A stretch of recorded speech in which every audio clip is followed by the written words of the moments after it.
The Avogadro constant.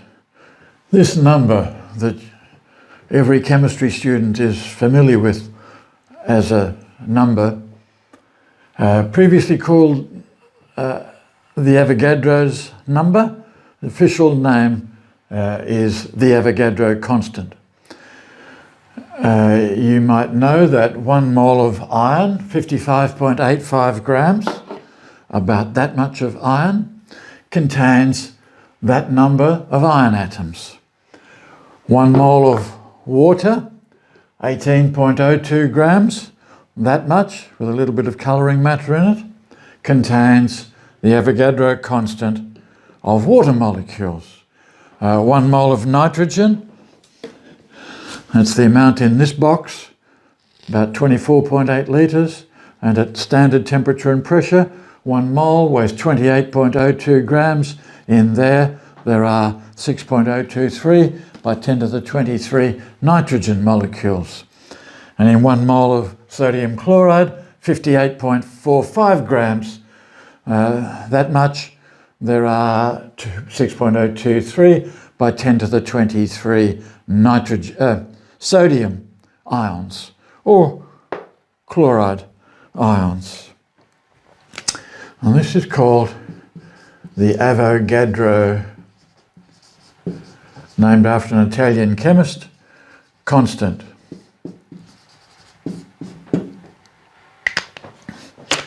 Now, that's all very well, but just what does that number mean? How big is that number? How many is that many of anything? It's just so big it's impossible to visualize. And what I want to do today is to try to give you some sense of its enormity. And I have a little exercise to do that. I'm going to take this 1 mole of water, 18.02 grams, 18.02 mils. Just imagine that I can take out of here with an unbelievably fine pipette or a syringe 1 million particles at a time, exactly 1 million particles, and I do that every second. 1 million, 2 million, 3 million, 4 million, non-stop. Just don't stop until this is empty. How long do you think it would take you to count out all of the molecules? 1 million at a time per second. What do you think? Ozzy, what's your gut feeling about how long that would take? Just a gut feeling. Huh? Off the top of your head, just a guess, really. Oh, heaven knows, Prof. Let me guess, a year. Now hang on, lots of your questions have got surprises in the tail. So I'll go 100 years. Yep, 100 years. Ridiculous, but I'll say 100 years. Okay, what do you think it might be? Just a guess. Let me suggest that you write down your guess. If you make a commitment to a number now, when we finally come to some sort of answer, it'll have much more meaning for you, much more impression, than if you just wait and listen for an answer. Right? Write it down.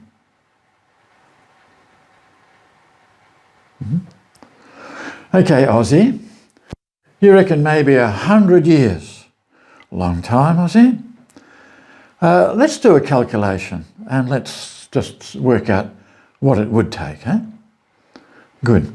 How long do you reckon how long would it take if I counted out 1 molecule of water from there every second?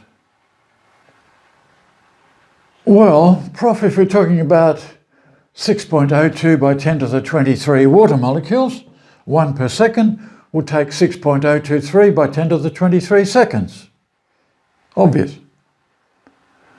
Sorry? Oh, if we took out 1 million every second, okay, so 1 per second is 6.02 by 10 to the 23 seconds. So if we took out 1 million every second, that would be 1 millionth of that. which is 6.02 by 10 to the plus 17 seconds. And you want me to write that out in full to get a sense of what the number is in absolute terms. Okay, that would be 602 and then 15 noughts. 1, 2, 3, 7, 8, 9, 10, 11, 12, 13, 14, 15 seconds at 1 million per second. And I said 100 years, so you want me to calculate in how many years for comparison. Okay, we can divide that, Prof. That's the number of seconds, so if I divide by 60, that'll be the number of minutes. And if I divide by 60, that'll be the number of hours. And if I divide by 24, that'll be the number of days. And if I divide by 365, forgetting about leap years, that'll be the number of years. I wonder if that's close to 100 years. I bet it's less. Okay, Aussie, your calculations are correct. And let me see, that's 1.9 by 10 to the 10 years. Surprising? Prof, 1.9 by 10 to the 10 years at 1 million a second for that tiny bit of stuff. It'd take forever to count out. Surely not. Actually, Aussie, it'll take out more than forever. Do you know how long it has been since the Big Bang has been? Don't?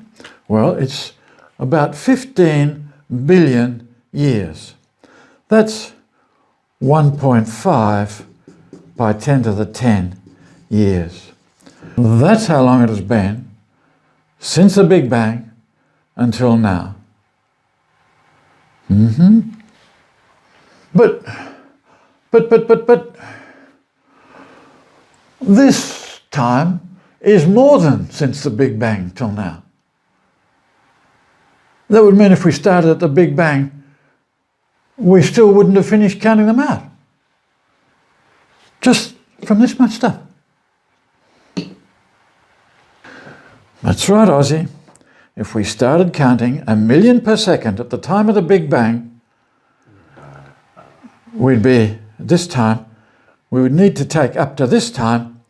That means that only 80% of our molecules would by now be counted out.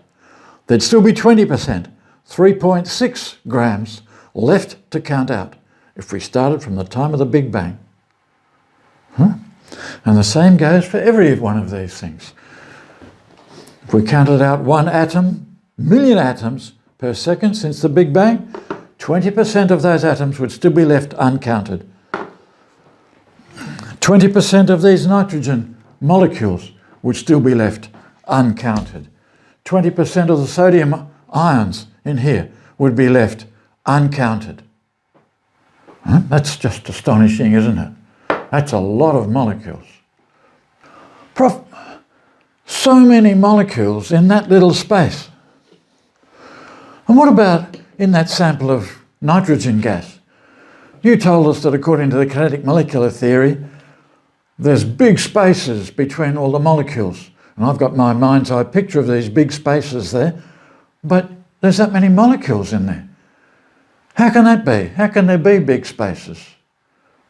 With my picture, I reckon maybe there's 1,000 molecules in there.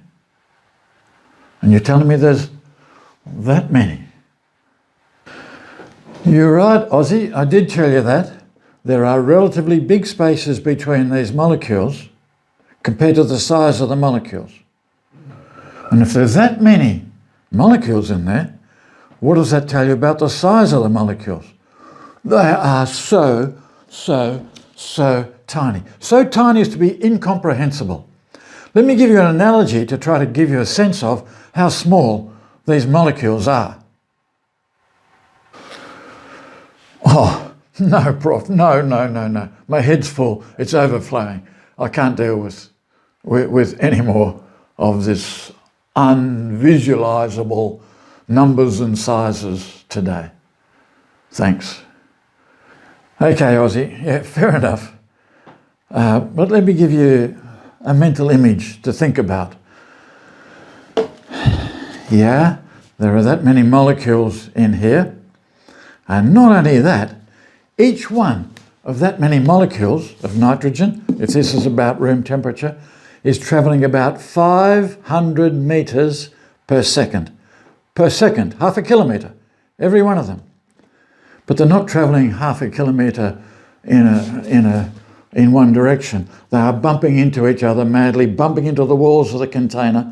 In fact, chemists have calculated that each one, every one of these molecules is making 5,000 million collisions with other molecules every second. There's a lot of activity going on in there. And they're travelling very small distances between the collisions. You got a picture of that? Aha, I see. I'm just pretending. I've got no chance of getting my head around that.